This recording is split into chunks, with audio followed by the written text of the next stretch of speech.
Hello. Ruba বলছেন? হ্যাঁ, আমি মিস্টার সিদ্দিকী বলছি। সেদিন যে আপনি আপনার বায়োডাটাটা আমাকে দিয়ে গিয়েছিলেন, ওটা তো তখন তাড়াহুড়ো করে দেখা হয়নি। বুঝেনি তো কত কাজে ব্যস্ত থাকি। পরে আমি দেখলাম সিভিটা। আপনার তো ইউ আর ভেরি কোয়ালিফাইড এই চাকরির জন্য। তো আপনি ধরে নেন আপনার চাকরি হয়ে গেছে। তো আপনার সঙ্গে বসে একটু খোলামেলা কথা বলে নিতাম। আমি এখন আমার বাগান বাড়িতে আছি। আপনি কোথায় থাকেন জানো? আমি স্যার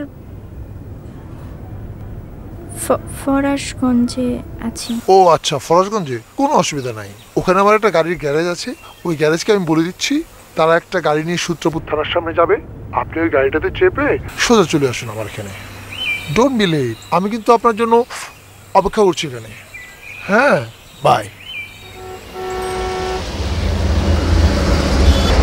আসো আসো, তোমার জন্যই তো বস্তা সাজিয়ে বসে আছি। সবার জন্য তো আর এমনি সাজিয়ে বসে থাকি না। শুধুমাত্র যাদের ভালোবাসি তাদের জন্যই তো এমনি পশরা সাজিয়ে বসে থাকি। অবশ্য তোমাকে ভালোবাসার সুযোগ আর পেলাম কোথায়? ভবিষ্যতে হয়তো সেই সুযোগটা হলেও হতে পারে। তুমি কি বলো?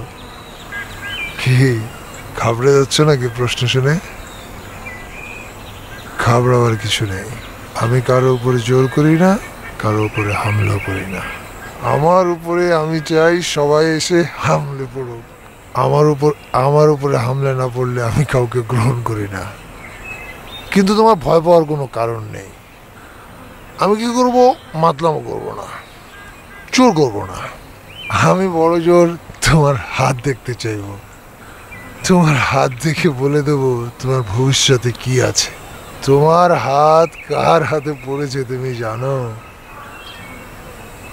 কি হলো, তুমি কি আনস্মার্ট নাকি? হ্যাঁ, শোনো, আমি হচ্ছে এরকম চুম্বকের মতো।